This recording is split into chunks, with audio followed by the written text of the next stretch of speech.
This first session is titled Tire Retreading, Extended Lifecycle Value Through Retread Strategies. My name is Kevin Garrity, and I'm a senior environmental scientist in our waste tire recycling program. The purpose of this session is to provide a comprehensive overview of the sustainability, cost efficiency, and technological process within the retreading sector, supported by expert perspectives and real-world examples. This session will be a panel discussion led by David Stevens of the Tire Retread and Repair Information Bureau, or TRIB for short. If time allows, we will hold a Q&A at the end of our panel conversation. And now I would like to introduce our panelists. Our panelists will include Evely Padilla and Ignacio Perez, Southern California and Northern California government accounts at Southern Tire Mart LLC, North America's largest commercial truck retreader. We will also have with us Ron Haas, Bridgestone America's Tire Operations, Bandag, a pioneer in tire retreading since 1957 and acquired by Bridgestone in 2007. Bandag powers one of the world's largest networks of pre-cure retreading plants across North America and remains a leading system for commercial truck, bus, and heavy-duty tires. We will also have with us Jim Russell, Executive Vice President at Border Tire, specializing in high-quality retreading for truck, fleet, and heavy-duty applications. Border Tire operates the largest Michelin retread technology plant in North America. We will have with us Marcelo Scodro, Partner and Executive Director at Oxitec, a Brazilian technology company with 2 industrial plants in southern Brazil with global reach. Its flagship product, OxyRubber, is a blend designed to partially or fully replace zinc oxide in sulfur-cured rubber compounds, particularly tire treads.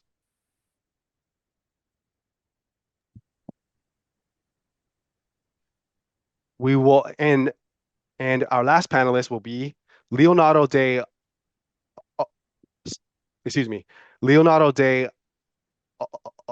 Oliveira, who is the commercial manager for the USA, Canada, and the Caribbean at Vipal Rubber Corporation, one of the world's largest producers of rubber compounds for tire retreading and an early adopter of OxyRubber.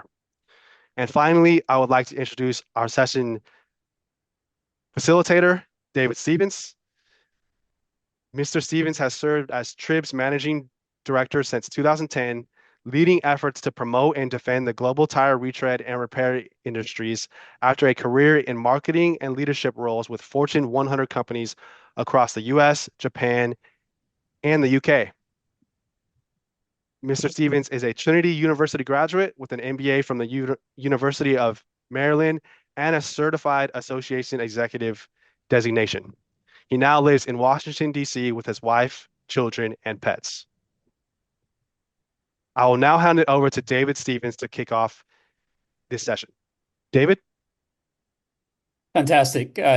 Thanks, Kevin. Thanks, Kyle. And thank you to the entire team at CalRecycle for giving us this opportunity to talk about something we're really passionate about, the retreading industry. And we've got a great group of panelists. So also a big thank you to all of you for joining us today and look forward to this session. Tommy, we can move on to that first slide if possible. So I just want to set the stage a little bit before we get into this panel discussion. And I think really to start with, retreading, I look at it as sort of 3 important pillars. And one, I lump into this one bucket of performance, safety, and reliability. And that has to do with the process that goes into retreading commercial truck tires. And then the other part of it is the economic savings that go along with that. And then lastly, the environmental aspects of retreading. So what is retreading? And this is a thing that I think a lot of people misunderstand, and we'll get into this in more detail. But basically, it's the process of taking a worn tire casing, bringing it into a retread plant. And I think one thing you'll hear throughout this discussion is that these tires go through a lot of inspection. So, and a lot of those tires get rejected. So it's a matter of bringing a quality product in, making sure it's a quality product that goes out the retread plant so it can perform well. And there is a lot of inspection that goes into that. There's the use of non-destructive testing techniques like shearography, so we can see inside the casing to make sure it's a good candidate. Then the retread plant will buff off the old casing, bring it down to a designated diameter. Then they'll prepare that casing to accept a new tread. If there's any repair work that needs to be done, they do that at that segment of the process. And then tell me we can move on to the next slide. And then there's a couple of different ways, and we can talk about this also, but basically the next phase is to apply a new tread to that casing. And then much like the process of manufacturing a new tire, it goes in through the vulcanization process, through time, pressure, heat, and it cures that tire with the retread on it so it can serve its life as a second life or multiple life tire. And then lastly, very important phase of that final process is a final inspection. So make sure that the final product before it gets delivered to the customer is a good quality retreaded tire that before it goes out the door. Tommy, next slide, please. And then our panelists are going to talk a little bit more about this, but this is the economic argument for retreading. And this is a very specific fleet example. From one year to the next, they decided that they were invested in retreading. They wanted to increase their use of retreads. They were also a very environmentally conscious fleet, and they wanted to see the environmental impact it would have just within their company. So you can see they moved their retread ratio year over year from 2.2 retreads to new tires up to 3.8 to 1. And the impact that that had for this one single fleet, they saved over $4 million, 1.5 million kilograms of CO2 saved, 236,000 gallons of oil saved through that retreading process, and 18,000 tires kept out of landfill. So you can see if you multiply that across all of the fleets across the US and globally, quite frankly, you can see the economic impact that this can have. Next slide, Tommy. And then the last leg that I talked about is that environmental impact of retreading. And so this is just a look at the impact that the environmental impact retreading had in the US in 2025. So we saved over 343 million gallons of oil, 663 million pounds of landfill diversion, and enough energy savings to power over 1 million homes for an entire year. That isn't even talking about the carbon emission savings that goes along with it and all the other natural water, natural rubber, steel, all the things that go into manufacturing a new tire. So the story of retreading, no matter where you look, whether it's performance, whether it's economics, or whether it's environment, is an incredibly positive story to tell. And so our panelists here are going to talk a little bit more about what that means for fleets, for governments, and for the business world at large. So, Tommy, that's the end of my slides. I'm gonna jump right into the Q&A. And why don't we start with Ron from Bridgestone and talk about the process of retreading, and then I'm also gonna ask, so I'll tee it up a little bit and have Jim possibly talk about mold cure retreading versus pre-cure retreading, and then maybe Leonardo, you can come in and talk a little bit about spliceless retreading.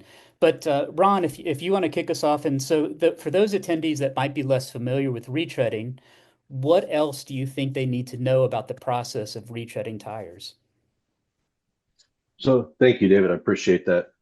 I think one thing that a lot of people miss that aren't familiar with retreading is one, the fact that it's generally done locally. I think that's an exciting component of retreading is it's done in the environment that's reachable, that you can visit, you can see the process.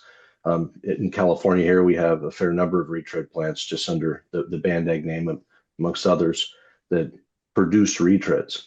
So being able to actually see the process to help build confidence in the product, I think is a big advantage that we have. Obviously, the process of retreading in general, the impact that it has on the environment. I know CalRecycle has a big focus on trying to have a positive impact on our environment.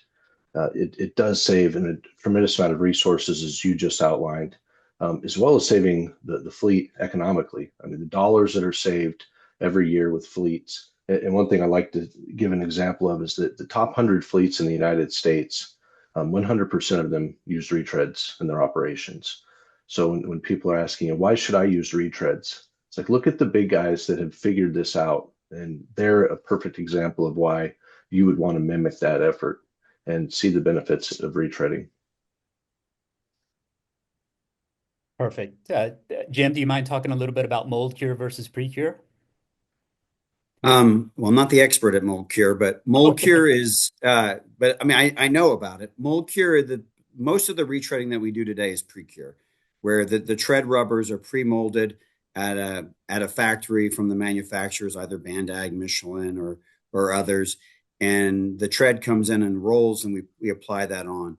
A mold cure process is where in the building process they extrude the uncured rubber onto the actual casing. And then it goes back into a mold process that basically molds it and shapes it and does all of that like it was an original tire. The benefits to that is there is no joints to that. And it makes it look a little bit more polished versus a pre-cured in the sense that it's very difficult to tell the difference between a retreaded and a new tire when you use the mold cure process. As far as performance of a pre-cure versus a mold cure, I think there is no difference. And so it's just a different process. It makes it look a lot nicer. But I don't know the stats on it. Maybe Ron does, is to like how many retreading plants do pre-cure versus mold cure. I think most of the stuff in the market today is pre-cured rubber.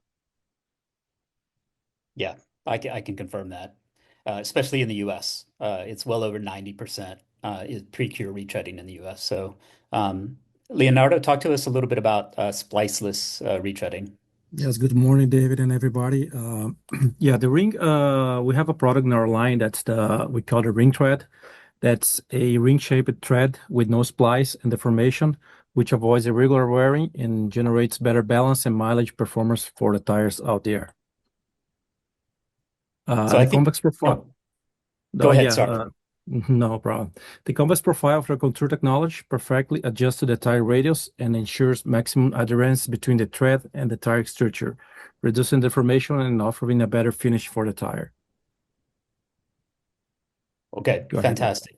I think and you were talking about, Jim, the appearance of retreaded tires, and we do every year we exhibit at the Mid America Truck Show, and we put a set of new tires and retreaded tires side by side, and we allow participants to come and see if they can tell the difference. And we've done this for several years now, and every year over 80% of the participants are unable to tell the difference between those new and retreaded truck tires. And it starts an interesting conversation with them about the quality of retreads. And then it allows us to talk a little bit more about the manufacturing process. And I think Ron raised an important point about the local nature of retreading. The best way to understand the process itself is to go visit a retread plant. So no matter where you are in the US, you are probably close to a retreading plant, and they would love to have you come in and see what they do so you can understand the process. If that isn't an option for you, I would encourage you to go on Trib's website where we have a number of videos so you can see the process itself. And we did some work with California to produce what we call the Retreads work video so you can get more information about that. So let me bring in you guys from Southern Tire Mart. Talk to us a little bit about casings and the quality casings and how many times they can be retreaded. Help our listeners understand a little bit more about that casing management process in the retreading world.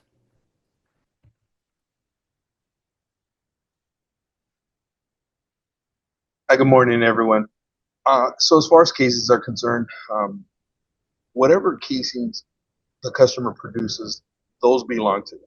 So it's a property of theirs. So what we do whenever we pick up casings is we tag them So we identify them, we mark them with serial numbers, and as they go through the process of the retread plant, every station, that casing is scanned and identified to that customer.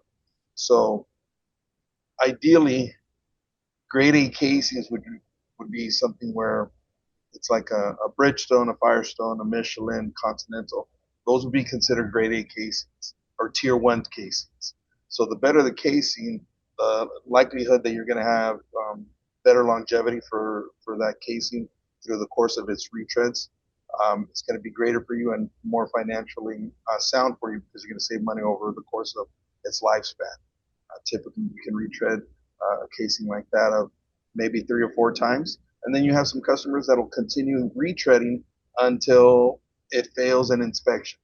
So obviously, depending on what your needs are, whether it's a private business or a government agency, it just all depends on where their needs are. And we just find and meet their needs. Yeah, and I think you raise an important distinction with respect to we talk a lot about you can either look at a tire as an expense or an investment. And the type of customers that you're dealing with are viewing it as an investment. So I buy this quality tire, I take care of it within my fleet, and then I'm entrusting this investment to you guys, and you're making sure that that asset gets moved through the process in the retreading plant and then gets delivered back to that customer again for hopefully multiple lives. So it's a real mind switch between just looking at something as an expense or an asset or an investment. Okay, thank you guys. Jim, let's look at some of the economic side of things. What cost benefits have you seen with your customers? And we'll open this up to everybody as well, but do you have any specific fleet examples or where customers have saved money using retreading? And can you talk a little bit about that? I guess what I would just say is the statistic on it is that retreads cost 50% of what its new tire counterpart is. And of that, most of them will last 90% as long as its new tire counterpart. So that in its sense saves for everybody. And as you know, as I think Ignacio mentioned it, premium tires, the reason why fleets that retread use premium tire is because they are more retreadable. We have a very extensive inspection process to make sure that the tire that we produce is solid and capable of running. But because of that, many tires get rejected through that inspection process. Premium tires have much lower reject rates over a low-cost import. We will retread whatever you send us, but when we see the low-cost import tires rejecting at greater than half, and where a premium tire is single digits in its reject rates. So there's a reason why we would recommend a fleet to run a premium tire is because those premium manufacturers spend a lot of time producing high quality casings that can be retreaded, like Ignacio said, 3 or 4 times, where low cost ones may not even make it through the first time. Fleets, and I like Ron's stat is that, 90% of the fleets on the road today retread, 90%. And 100% of the large fleets do. So, I mean, it's proven that it saves money. That's why they run it, is it's cost effective and safe. Yeah. So, Leonardo, anything to add in terms of specific customer and fleet experience in terms of cost savings with retreading? Yeah, David. I mean, we do not see the retreading as competing with every new tire. We see it as a next step in the life cycle of a good tire. The recomparison should not be simple new versus retread. It should be like the total value a tire can deliver over its complete life. A high quality tire delivers good mileage in its first life, and if properly managed, can be retreaded once or twice while continuing to perform well. This is where fleets can achieve a better cost per mile. Ron, anything to add to that discussion? Yeah, I think Jim had a good call out. I mean, retreaders want to retread every casing that comes in. That's the money generation for them, and it's also a cost savings for the fleet. But it has to be able to sustain a full life when it goes through that process. So the retread plants determine whether or not this is going to be successful. If not, they'll reject that casing. And the best way to reduce costs overall for any fleet is to have success with retreading. When you have a premium or high quality casing, you have that benefit. You have more retreads go through, less scrap, less goes into landfill. So it is a full cycle opportunity. But the retreaders will always do what's in the best interest of the customer, because they don't want to retread a tire that isn't going to see a full life and have a failure on the road. So the cool thing is, and we'll get into technology in a bit, I'm sure there is a lot of really great technology now that has given that assurance to the fleet that once this tire is retreaded, it's going to see it through a full life. Yeah. Okay, perfect. So, Evely and Ignacio, so, their retreads make sense from an economic standpoint. They make sense from an environmental standpoint. So why aren't more people buying them? What are you hearing from your customers and your fleets? What are their hesitations about using retreads? There is a common misconception that retreads are everything, every piece of rubber that you see on the side of the road. And people tend to have long memories.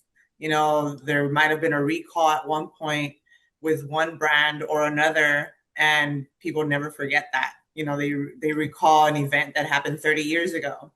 And one of the common misconceptions that we face is, well, I don't retread because of safety. I'm like, well, as everybody just touched on, there is a certain standard that we are held to and that we hold each other to. Just the fact that we all kind of touched on brand recognition as a standard, it should be something that kind of is echoed through the customers as well, right? It's not that a retread will never fail. A new tire can fail. And a lot of the rubber that we see on the side of the road are new tires, not just retreads, right? And so that is one of the biggest things that we see, at least we hear out in the market, as to why people are not retreading.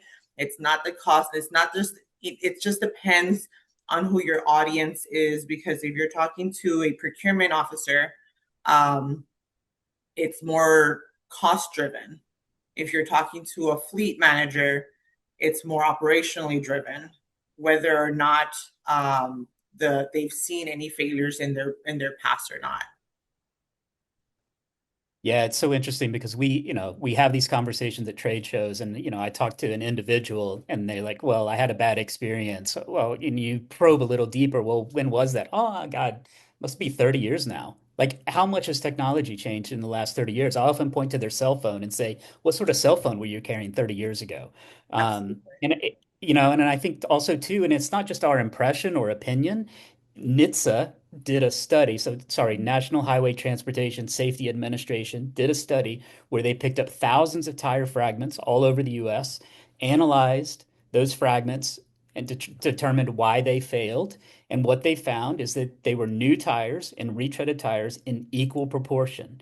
And the reason tires fail is because they're run underinflated, overloaded, or abused in some other way. And it doesn't matter if it's a new tire or a retreaded tire, they're going to fail. But retreads historically have been blamed for that. And that is the single biggest misconception, and quite frankly, simply not true. So, Right. Jim, is there anything else that you hear from your fleet customers in terms of the potential hesitations about using retreads? I think it goes right along with what Evely said. It's really about perception. The retread plants today are not the same that they were 20 years ago, 30 years ago. The amount of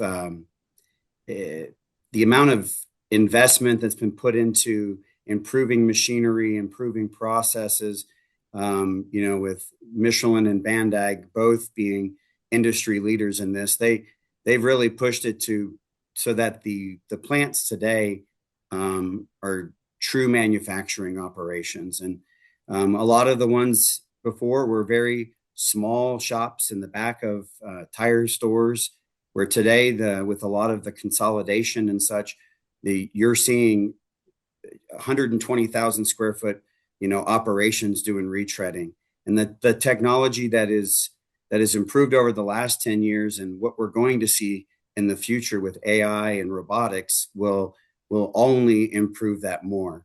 And then I think a little bit of it with the chemistry and the rubbers and the tread patterns that are changing today, we're seeing unbelievable mileage out of retreads that we didn't see 20 years ago. Mhm. Okay. Yeah, absolutely fantastic. Leonardo, anything to add as well from your perspective? I think you guys already covered everything. I mean, what Jim say and then Everly. So totally agree Okay. with them. Okay, perfect. So let's bring it, since we are in California and talking about California, and I don't know if Ron, if you want to jump in on this, or if the guys from Southern Tire Mart can take this, but it's a big state, right? And there's a lot of different weather and geography changes. So is your sales behavior or the needs of your customers very different from, let's say, Northern California to Southern California? And how do you manage that from a retread standpoint? Yeah, so I think it's diverse. Obviously, we have, Tahoe where there's mountains and snow, and then you have the Central Valley where it's flat and hot, and then all things in between. Um, I guess the great thing about retreading is you do have a versatile opportunity with selecting the tread you want when you move from a new tire to a retread. But more importantly, I think the thing that we see, especially in the southern part of our state or other states, is concern with heat over the road. And a big thing that we're hearing, we're talking about misconceptions, is that if the road's hot, then that tire might be more likely to fail, which just isn't true. It doesn't get hot enough to revert back to a rubber stage and just let go, right? So yeah, I think there is a big diverse climate here in terms of roadways, in terms of weather, but I don't see that as a challenge. Actually, I see that the opposite. I see it as a big opportunity, especially regarding retreads. Most manufacturers offer a somewhat robust tread design catalog. When you get into retreading, it starts to expand even further. So you can really get to some application specific selection of treads for a customer, which helps them be versatile. Okay. Yeah, Evely. Yeah, I just kind of wanted to add to that I think as much as we want to say that it's one sound, one state, it's our state does have, the Sierras, and we have different climates as we travel through the state. And because of the different geographies, again, procurement and fleet managers need to prioritize, you know, if they're buying, are they buying an all-weather tire? Are they buying a all-terrain tire? And so I know we're talking about retreading, and so by the same standard, like Ron just said, we offer, and most of the retreaders in California offer a diverse portfolio of retreads, and to kind of fill the need of these fleets throughout our state. But I think that weather and urban terrain and just the traffic congestion that we see in the more metro cities, in the more metro areas, all play a factor and a role in whether or not fleets are retreading or not. Yeah, perfect. Jim or Leonardo, anything else to add on that topic?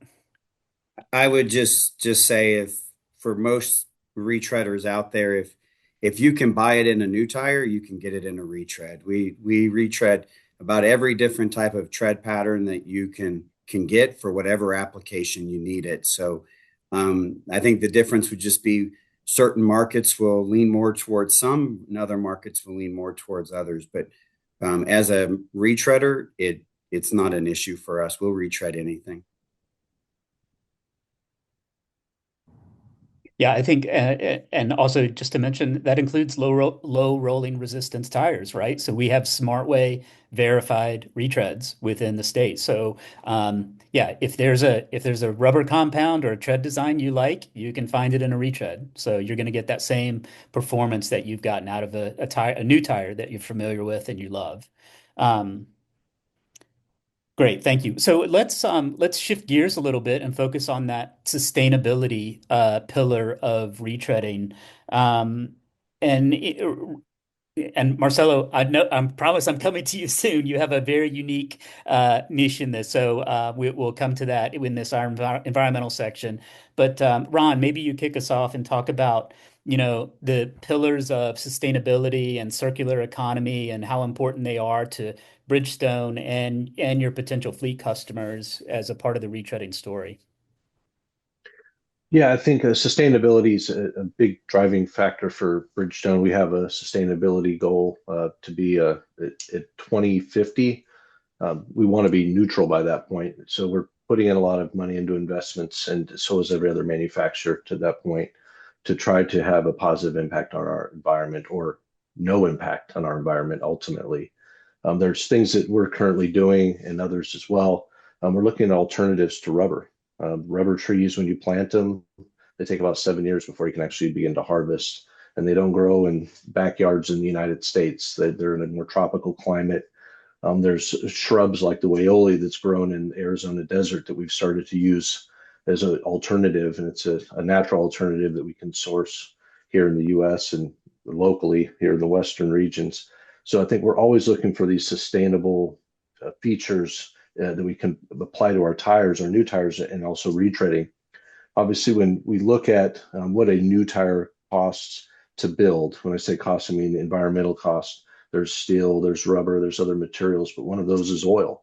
A lot of people don't understand how much oil, but it's usually like 7 to 12 gallons, sometimes more, to create a new tire. So when you get into retreading, you're starting to reduce that overall cost of raw materials that go into tires. And I think that's a big focus of every manufacturer out there, is to help reduce the total amount of raw materials that you have to extract from the earth and start to reuse and recycle the ones that we have available to us.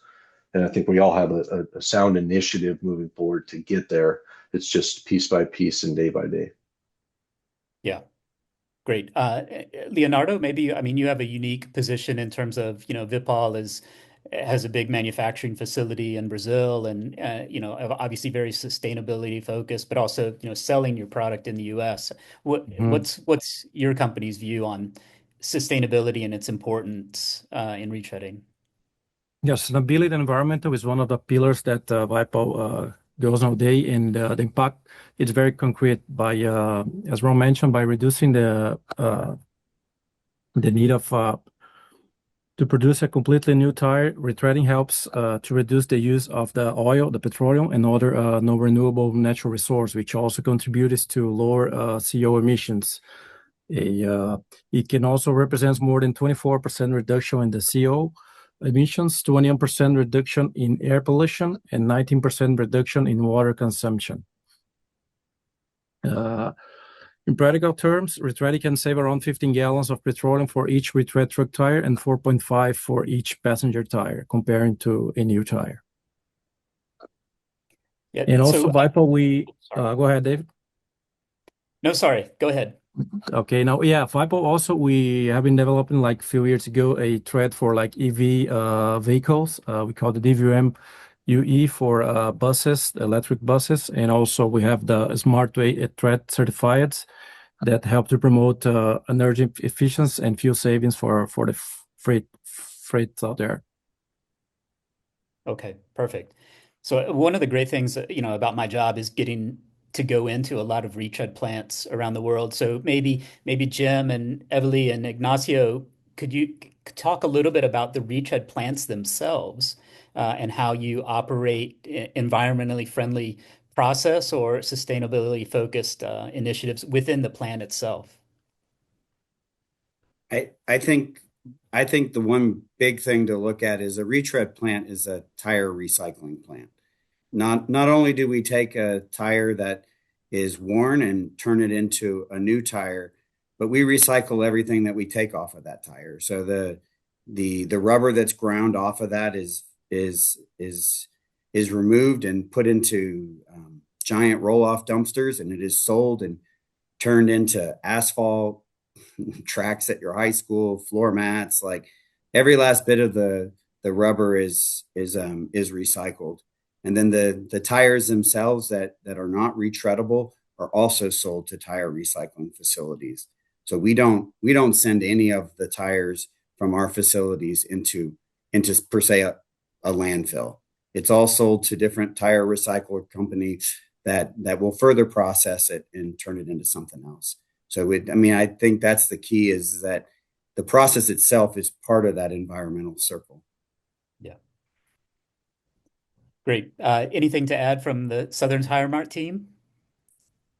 Jim did a great job explaining, so that's fantastic. He's right. Okay. The plants are designed to be zero waste, right? And through and through, that's exactly what happens. Nothing. I mean, it's rare that anything gets thrown, quote unquote, in the dumpster. Anything rubber related does get recycled, and it's repurposed for other things. So. Yeah, perfect. Great. Thank you, guys. So let's shift gears a little bit again and talk about some of the inputs into this. And so Marcelo, let me bring you into this, and maybe you can talk a little bit about the Oxytec and OxyRubber product and how it relates to tires and retreading and sustainability. So just so people that might not be familiar, give us that brief overview of the product that you have and how it impacts the industry. Sure. So first, David, thank you for inviting me to take part in this panel, and good morning, everyone. So the first, I'd like to start this explanation giving a short overview of the tire market as a whole, including retreading. So today, one thing that is becoming increasingly important globally is the tire wear particles. So today, tire wear particles represent more than 6 million tons of per year worldwide, and they are becoming a bigger source of pollution than vehicle tailpipes. So in the end of the day, tires are starting to pollute more than the combustion vehicle tailpipes themselves. So this is why it's a very important topic, and there are lots of different chemicals which are being released through those particles. So today you have 6-ppd, which is a very important topic in California, for an example. You have plasticizers, you have lots of different chemicals. And one of them that is coming out of that tire wear is zinc oxide, which is used in tires and rubber. And we developed OxyRubber to target the zinc industry and to replace that zinc with a more sustainable material. And this is when we took the initiative to develop technology where we are able to transform residues from the pulp sector into a replacement for zinc oxide in rubber. So in the end of the day, zinc is and other chemicals, as I said, they're polluting the environment, and there are lots of researches that shows that they're polluting especially the aquatic life and fishes and aquatic species. So that's why we developed our product, and we are targeting one of those chemicals, and there's still other chemicals in the industry which needs to be taken care of. And I think this is the next step for a fully sustainable transition. Yeah, so I think, and as Ron mentioned, looking at alternatives, and you're talking about, I mean, we are the, in terms of becoming fully circular, there are projects underway right now to recycle the tires themselves, go through a devulcanization process, and then actually extract the materials in that and then put it back into the retreading process. So you're really talking about, if we were taking retreaded tires and then putting them back into retreaded tires. So there's a lot of different projects underway to really extend the sustainability features of retreading. Um, so what impact does this zinc oxide replacement have on the tire performance itself? And do you have real world applications where you're using that right now? Yes. So today we are using our product with several segments inside the rubber industry, and today the main segment which we are working with, and the one that we see is the most opened and uh, is the retread segment. It's the strongest one we are working with today, and they I'd say that with them being the pioneers in this, they are now by switching to a sustainable product like ours, we are helping them achieve their sustainability goals, and doing the trade of a hazardous material to a non-hazardous material, and also being able to get cost reduction in the end of the day. Yeah. So Leonardo, I mean, obviously Vipal was an early adopter of this product and technology. Can you talk a little bit about the reasons why you guys pursued that and some of the early results that you have? Yes, as oxy rubber is produced from a renewable source, it is aligned with the VIPAL sustainability guidelines, contributing to the reduction of environmental impact and to develop more sustainable solutions inside our company.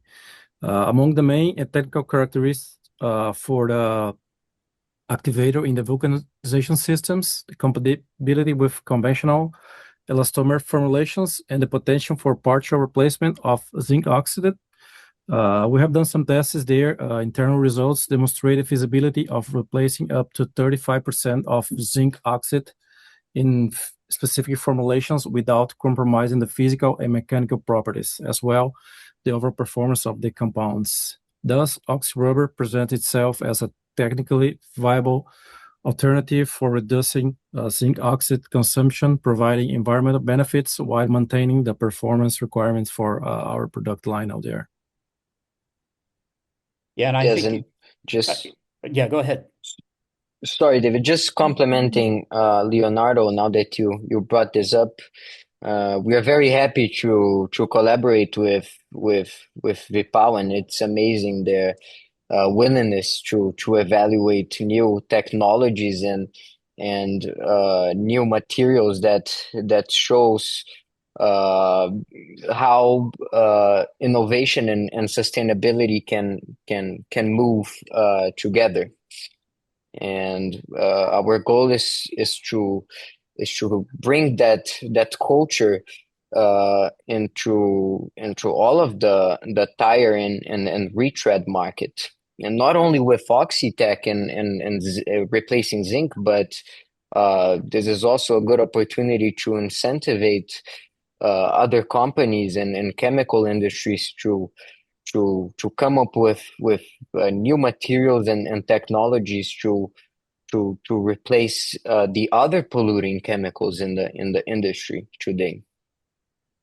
Yes, and I mean, probably a lot of the participants on this webinar would be aware of the work happening within looking at 6-PPD alternatives, and all the work that the tire industry is putting into that. So I think that leads us nicely on. So Ron, let me come to you, and I'm gonna skip ahead in our questions a little bit, but you mentioned really briefly some of the technological advances that are happening in the retread industry from an automotive standpoint, other technological advances. Can you talk a little bit about the work that Bridgestone Bandag is doing in terms of new technological innovations that have happened over the past couple of years and where things are going in the future?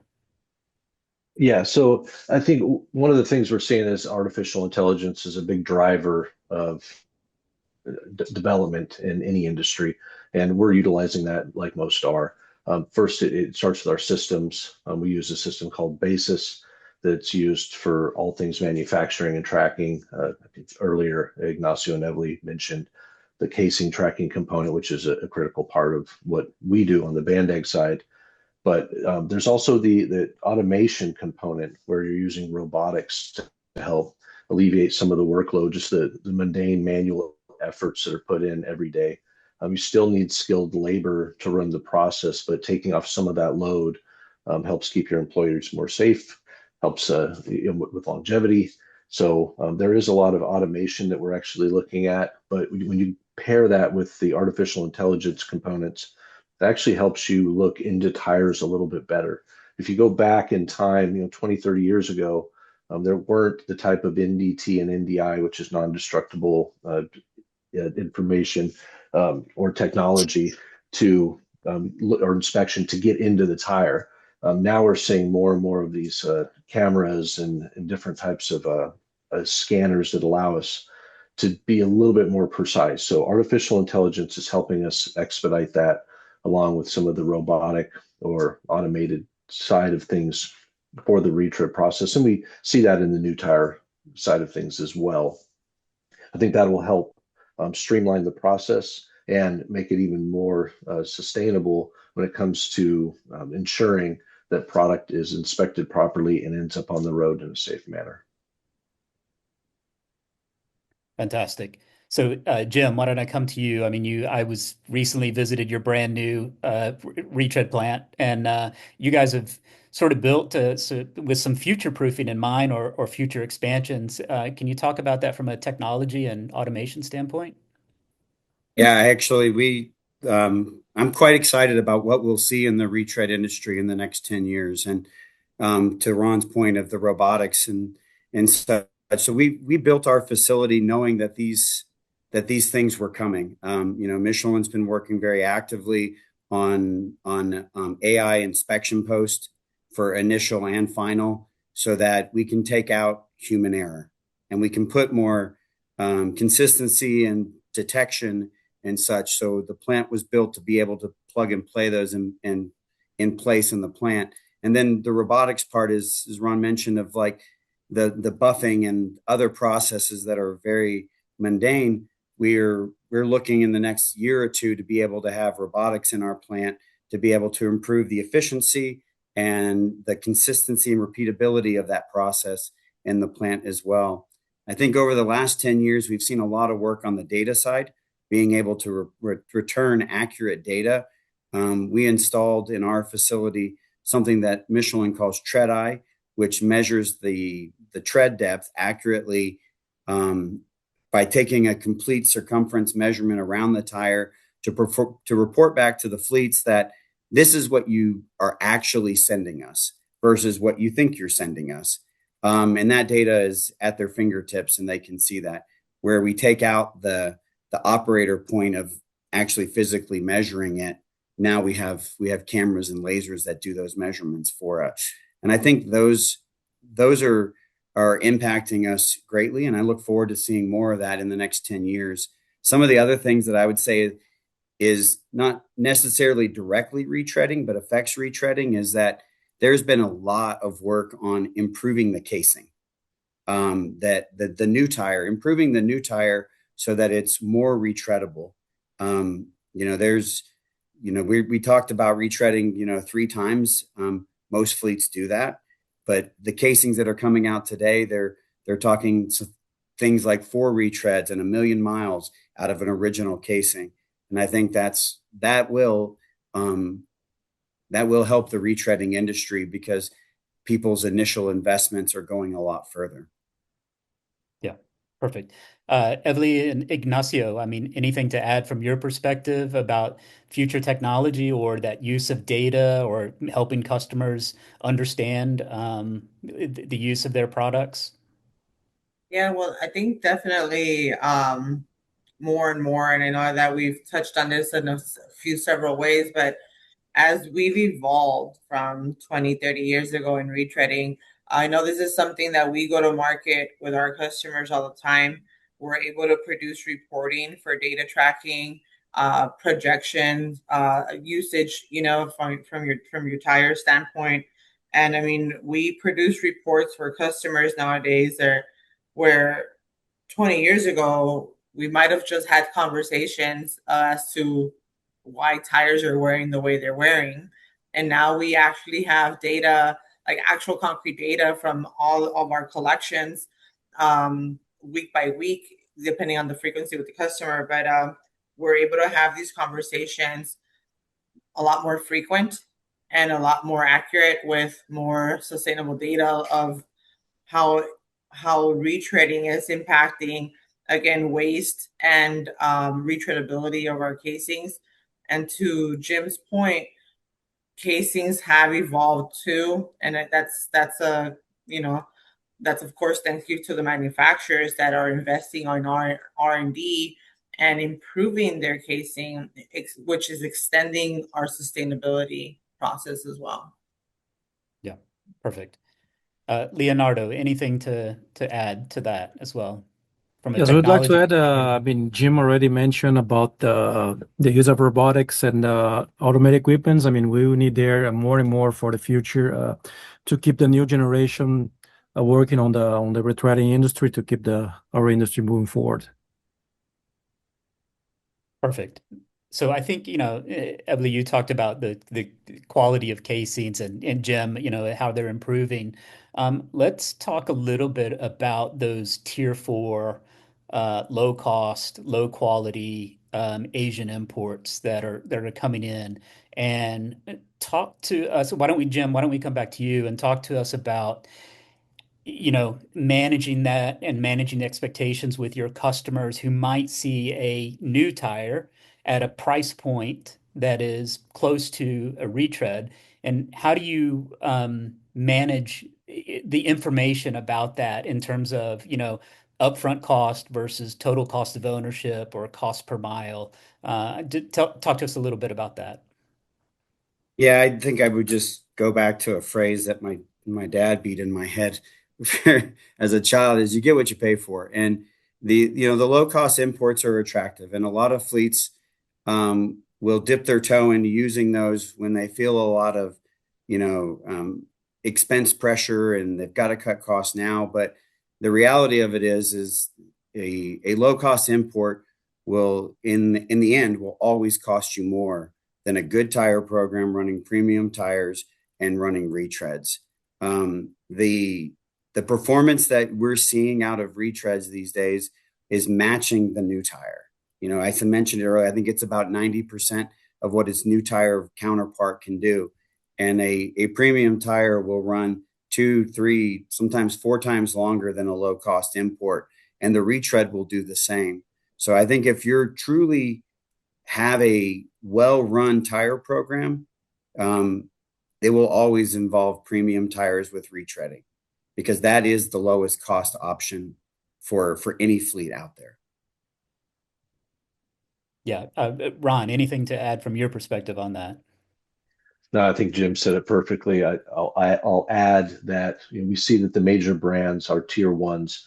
They've always maintained a retread guarantee. And if you look at the warranty on a Michelin or a Goodyear or Bridgestone, you'll see that they are guaranteed to last through 1, 2, 3, and usually 4 retreads. And if they don't, there's a warranty process to recuperate some of the money, because we build these tires knowing that they will be part of a retread process. And when you look at these low cost options, they're starting to try to implement that type of warranty now. Obviously, it's at a lesser amount, but historically, they've never dabbled in it because it's kind of a one and done scenario. That was the intent of those low tier 3 and 4 imports. While the major manufacturers understand the full life cycle is necessary, and they build the tires to accommodate that, and they continue to. So, yeah. And if you're a fleet that cares about sustainability, you're not going to want the one and done approach, because that increases more tires that need to be disposed of at the end of the day. Yeah. Guys from Southern Tire Mart, any other perspective on that? You want to go, So, Ina? yeah, sorry, I just wanted to add, to Ron's point, uh, the major fleets, regardless of industry, they all run retreads in their. Look at look at your competitors. Look at sister cities, agencies, things of that nature. They're all running it. The bulk of them are. Some of them are not, but the bulk of them are. And the ones that are, they're using premium tires for new, and then retreading those tires for the to continue the savings going forward. So there's a reason behind that because it does stretch your dollar. Uh, the low cost imports, they're one and done. You get what you pay for. It's true. It's very true. And although some fleets do want to dip their toes, like Jim said, in that type of segment, it's not gonna be cost effective in the long run. Maybe for a short period it might be, but in the long run of things, having a quality casing and retreading is going to be the way to go. And it's retreading is here to stay. It's only going to get better. Technology is going to get better, and we've seen it. In the last 20 years, it's gotten considerably better overall. Yeah, and I think if you go back several years, we had a tire recycling problem in the US, right? We had mountains of tires stacked up, and our colleagues at the U.S. Tire Manufacturers Association have done a great job of increasing recycling rates by helping find alternatives to use for recycled tires. But are we creating a new problem? I know that recycling rates for tires are going down and tire piles are growing again. And if I've used some choice words in the past in various presentations I've done, I'll be a little more polite, but I think it's a sin for us to sell one and done commercial truck tires in the US.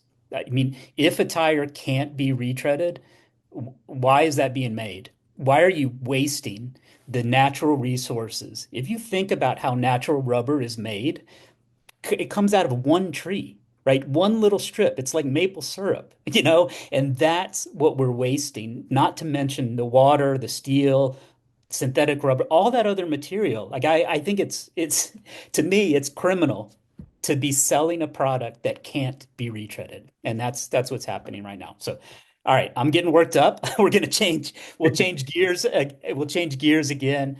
Um, so I wanted to talk a little bit. We've talked a lot about commercial truck tires, but retreads are used in a lot of other applications. So Ron, why don't I come back to you? Talk to me about some of the other places that you will find retreaded tires in use today. So yeah, I think we know that they're in commercial trucks, so over the road. We also see them in the consumer segment, like Amazon's and UPS. They'll use those, but we see them in other areas like large OTR where tires are huge. Retreading is very viable there and oftentimes preferred because the cost of a tire in the OTR world can be tens of thousands of dollars. So retreading is important there as well. But some unique places a lot of people don't know retreading exists is on some of our fighter jets that we use to defend the country. And oftentimes, most of the commercial airlines that we fly on every single day run retreads. So retreads are used on school buses. They're used on every waste fleet I know out there runs not only retreads on the rear, but oftentimes they run them on the front. Now that's unique situations and those require specific approvals, but there are retreading that's done in a steer position where it makes sense. So retreads are everywhere. I think oftentimes we don't notice it, but from what do they say, wheelbarrow to earth mover, retreads exist and can be done. Yeah, I mean, Jim, Ron covered a lot of that, but anything else to add from that perspective? I think I would just emphasize we've all seen the increase in what we call final mile delivery. It's the Amazons, the FedExes and stuff of the world that are delivering to our homes every day. Those vehicles are growing because of companies like Amazon. And we do retread certain applications and tires there, 16-inch tires specifically, a lot for those fleets. And so the bulk of what we do is the commercial truck industry, but we are seeing a lot of growth in the 16-inch tires and the postal service and such that are all running retreads. Perfect. Leonardo, I don't know if you want to talk about OTR tires anymore or other applications that we might see this in. I mean, as Jim and Ron, they add about the last mile delivery. I mean, we see a lot of those trucks. They are like electrical. So we work in, I mean, everybody out there working on compounds for high torque for those EV applications. Yeah. And in OTR, I mean, we do a lot of business with some big OTR retreaders here around US and Canada, and they all go over a lot of rubber to, I mean, in the savings there for OTR compared to a new tire they are huge. They are like sometimes like 70-80% of the cost of a new OTR tire, like 57 inch size. Okay. Yeah, I think, I often think about it when I'm in cities where I see municipal buses, and a lot of times they might be running on clean energy or clean fuel. And it often says on the side of the bus, like, this bus runs on clean fuel or clean energy.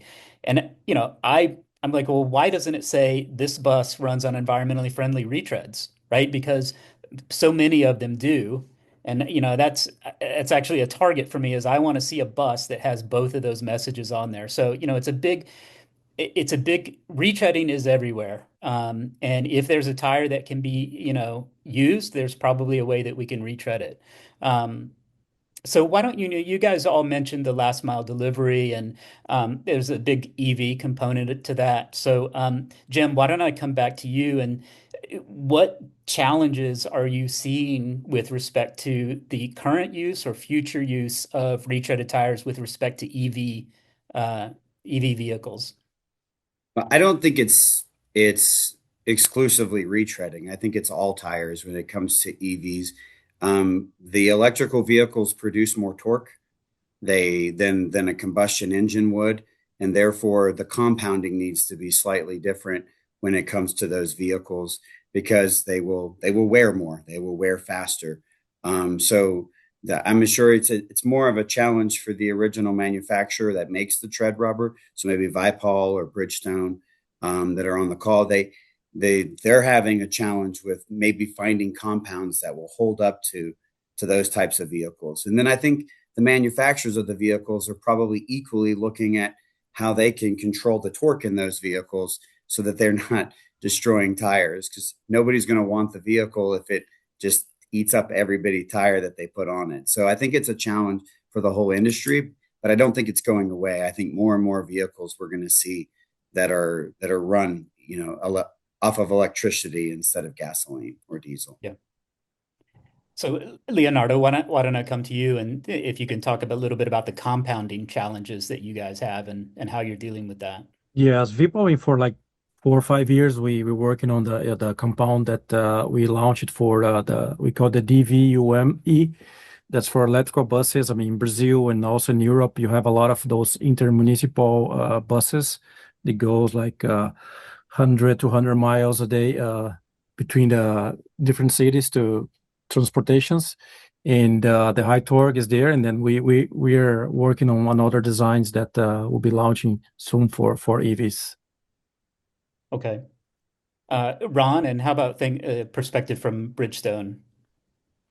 Yeah, I think, the torque and the weight are probably the two biggest challenges that we deal with when it comes to the electric vehicle segment. If you look at the consumer side, specifically electric vehicle tires, when they first started coming out, we were seeing really poor performance because this component that we didn't really consider, or the industry didn't really understand, torque being a big portion of that. So we have a lot of different technologies. We implement something called nanotechnology, which gives us the ability to manipulate the molecules a little bit to get kind of the best of both worlds out of the tire. But one thing's true in any environment when it comes to tires is to get something, you have to give something up. So, you're not going to find that you're going to have a low rolling resistance tire that can climb a mountain and get insane wear. And when I say insane, I mean really positive wear. So where do you want to give and where do you want to get? So with electric vehicles, the good thing is they generally don't climb mountains and go off-road. So we can focus our efforts on technology that helps elongate that type of tread compound. So I think we're starting to see that. We just recently launched, and I know other manufacturers have done the same, a 50,000-mile treadwear warranty on a consumer tire designed specifically for EVs. 10 years ago, nobody was making that claim because you weren't going to get there. So technology is moving rapidly, and we're starting to see big improvements. When you get into the commercial segment, there's also EV specific tires we're now designing. I know other manufacturers are doing the same, and there is a focus on the retread component to accommodate that equally. But the challenges are still the challenges. Vehicles are heavier, they provide more torque, and we'll continue to deal with those challenges as we move forward. But the great thing is our technology is keeping pace, and we're seeing improvements year over year, and we'll continue to. Yeah. Okay, perfect. Yeah, and I think just to round out that, interesting places retreads are used. I mean, there are a couple of racing, car racing competitions in Europe that they spec retreads. So everybody that races in this competition has to use retreads on their cars. So if you think about the forces that those go under, if you think about the way that commercial aircraft, the forces that they're going under, so if you have any remaining doubts about retreading and its reliability and performance, there's a couple of good examples where you shouldn't have that concern. And then obviously EVs with their torque and weight is another perfect example how we can provide a solution, and it's a good solution as well. Um, so I was recently in Europe at a retreading conference, and they face a lot of the similar challenges I would say that retreading faces around the world. But there was an interesting question there, and it was like, well, what else do we need to be doing as an industry to communicate the benefits of retreading? Outside of what we talked about today, in terms of your conversations with your customers, is there anything that we haven't talked about yet in terms of how do we better talk about retreading, or what tips the scale in terms of converting a doubter into a user of retreaded tires? So, Evely and Ignacio, why don't we come back to you with that?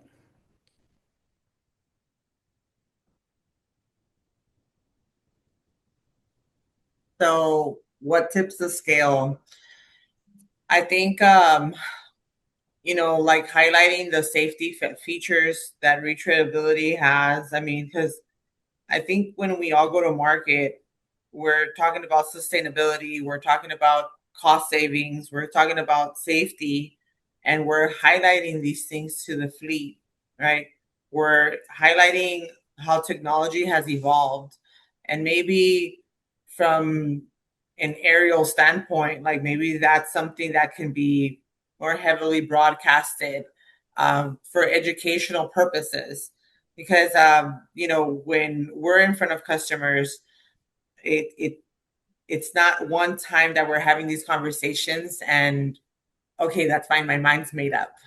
It takes time, and I think the more and more that the customers are seeing that in front of them, maybe as a state or as a country, the more and more they're going to be prone to use and believe that these are viable resources, and that retreading is the way to go. To meet all of those standards, to meet sustainability, to meet cost savings, and for safety. Okay. And if I could add, I Yeah. think for every fleet, their needs are going to be different, right? It's not a cookie cutter. So what I do, and I'm sure Everly and Jim does, is whenever a customer comes forward and they're interested, we ask questions, we get to know their fleet, we assess what's going to benefit them the most in terms of, how many times should they retread their casings, what parameters we need to use, because everything's at the end of the day is going to allow them to save money. and ultimately be able to continue to recycle that tire or the casing. So there's no cookie cutter approach to it. Everyone's unique. So we have to get to know the fleet, and the fleet also has to get to know us and see where we're going to be able to help them and how we're going to help them. Because at the end of the day, I mean, it's going to be a partnership, and the partnership has to be fruitful for both parties. Yeah, Jim, from your perspective, anything to add to that? I would just say more events like we're doing right now. We're discussing it with CalRecycle right at this moment, but more events where we're out there talking about the benefits of retreading, how retreading has changed, to just get the information out there. I think we're seeing the changes in the industry to improve it and to make those necessary changes. It's an old industry, tires and tire retreading. I think, and I know you're probably actively involved in it, but I mean, like getting our politicians involved with like the bill that's trying to pass now, it's HR 3401. We're trying to incentivize fleets to use retreads over those one and done tires that are flooding the market. So I think just more activity like that, more seminars like we're doing today, to get the information out of it, because I think a lot of our issue is perception. We've proven it saves money. That's not the issue. It's more about perception. Yeah, perfect. Ron, anything to add on to that?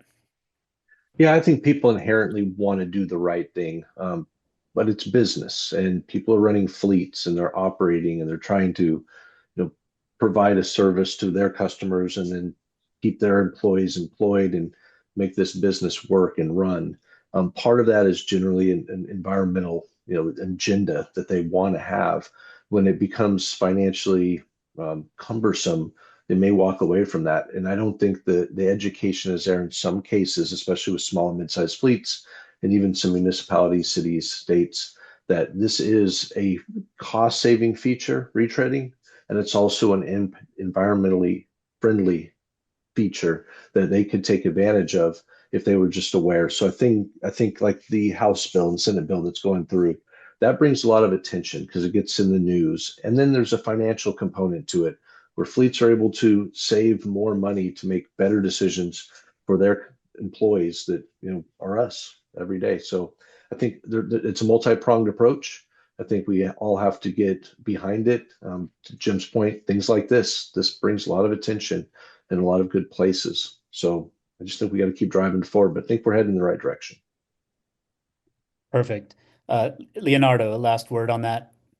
Yes, I totally agree with Jim and Ron and regarding the promote the retread on the fleets that we visit. I mean, lately we, as a company, we try to promote, our retread product against Asian the low cost imports.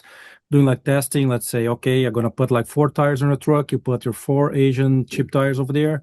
Let's see who performs better. And if my retread doesn't perform as you want, we're gonna give you the money back. And most of the cases, the product runs way better than the low cost tires. Yeah. Yeah, and I think for those that may not be familiar,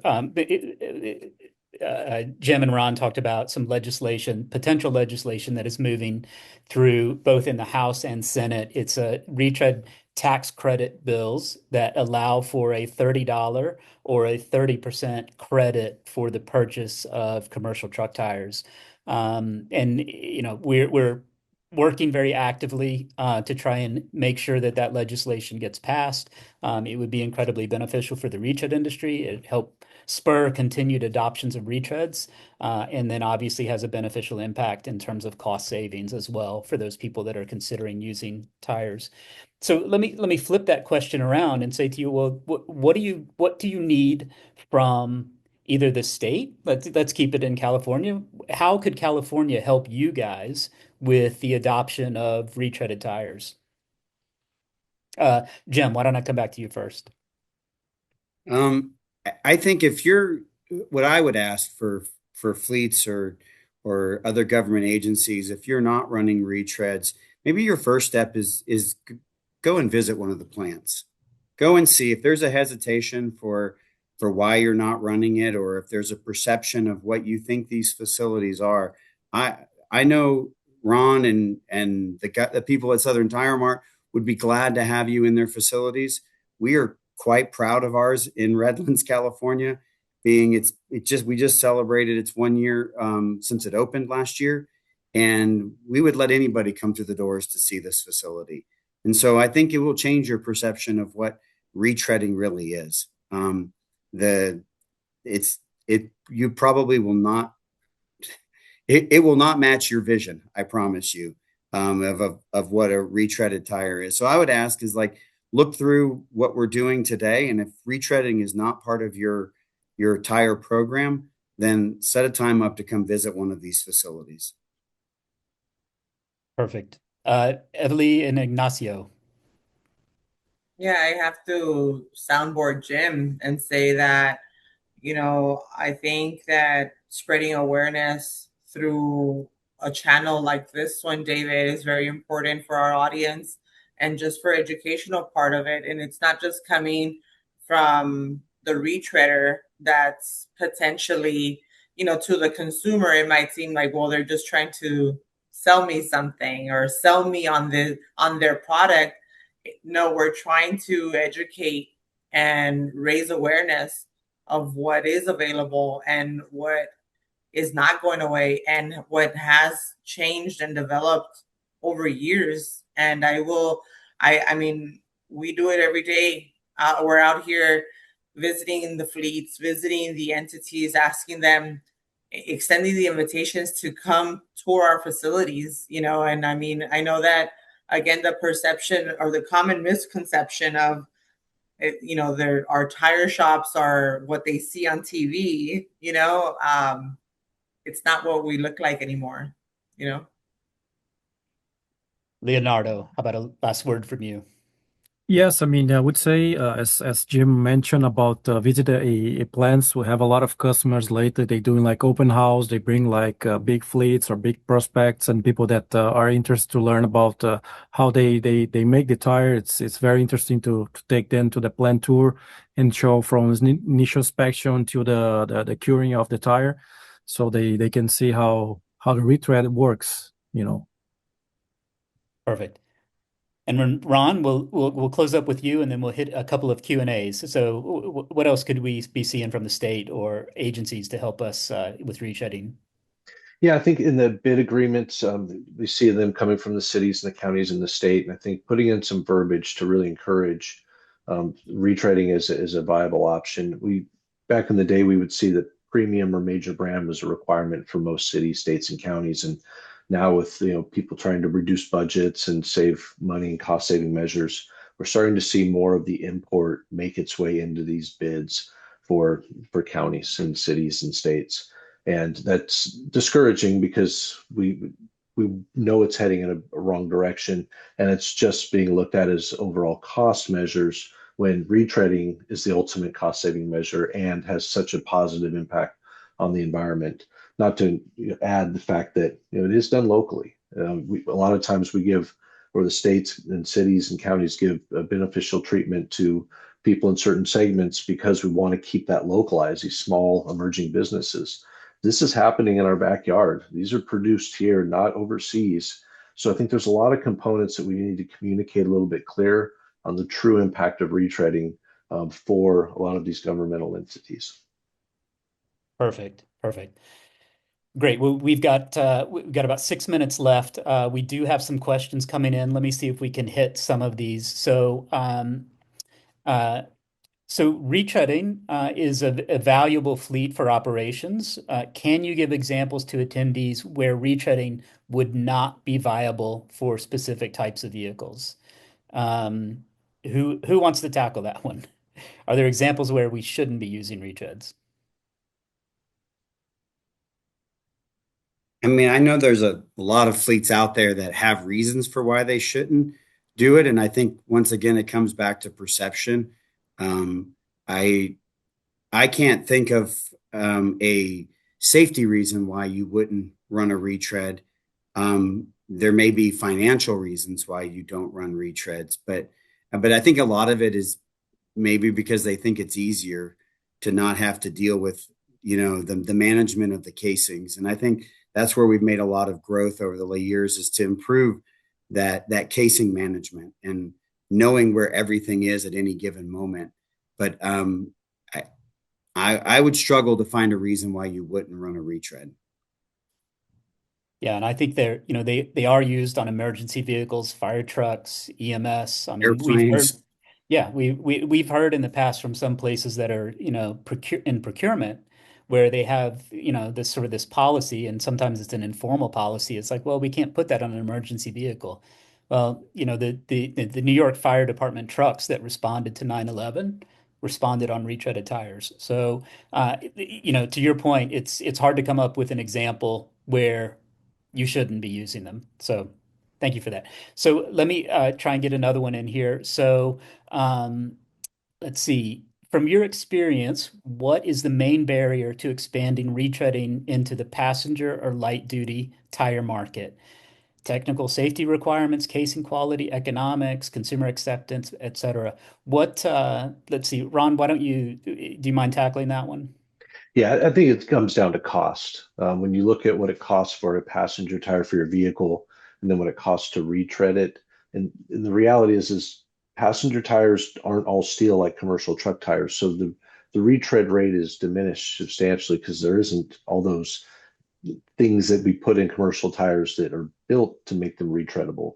You can retread a consumer or passenger tire. That happens all the time. You're just less likely to make those through the process. So I would tell you financially, and then the fact is that the failure rate before it gets to through the completion is a little bit higher because of the nylon sidewalls versus all steel. Yeah, David, and I think part of it is also the usage of a passenger tire versus a truck tire. The average person puts 10 to 15,000 miles a year on their car, where a truck tire does 150,000 miles a year. So it's the life of the casing versus how much it's used. Yeah, exactly. Okay, we'll have this. Thank you, guys, and we will. I'll have this as the last question here. So, if we wanted to better understand retreading as a risk management or circular economy option, what data should governments be asking for? Number of retreads, casing life, tread formulations, tire wear emissions, or end of life outcomes. So what sort of data should they be asking for and getting from you guys to make that decision? Ron, why don't we come back to you? I would say all of it. Really what matters. It's always going to be different based on the fleet, but all that information that was just listed is available and we can present that. It's really, we try to build these out as a customized program for every customer. So what the information you need is the information we can provide to help get you where you need to be to feel comfortable in the process. Okay. Great. Leonardo or Jim or anyone, anything to add to that as we wrap up and I pass on back to CalRecycle? Well, I think one of the unique things you'll see in the retreading process is the amount of data that we provide you. If you're retreading, then you know why your tires fail, you know how they're failing, you know what's going on in your fleet because we provide that data to you. If you're not retreading, then you're relying on your inspections of it if you're doing them, or you're just not getting the data at all. And I think that's another benefit that we have in the retreading process is every tire is touched, it's inspected, and you have the data if it doesn't retread as to why it doesn't. Perfect. Great. Thanks. That's a great way to close. Thank you to all the panelists. And I'm going to pass this back now to Kyle Pogue from CalRecycle. And thanks again for the opportunity. Yeah, thank you, David. I really want to thank the panelists here. You guys covered a lot of ground in that amount of time. Recognize we didn't get to maybe a few questions in the Q&A, and we can do a follow-up on those. I just wanted to quickly touch on a couple of things. I know market development was discussed and the need to try and bolster recycling markets and retread markets within California. And I just wanted to let you remind you all that we're going to have a session on Thursday afternoon to talk about market development more. And then also environmental concerns have been raised and discussed here. We're going to also talk about that on Thursday as well in a panel session. So want to encourage you guys all to tune into that. But really appreciate your time today in walking through this important component of the tire market here in California. Thank you, guys.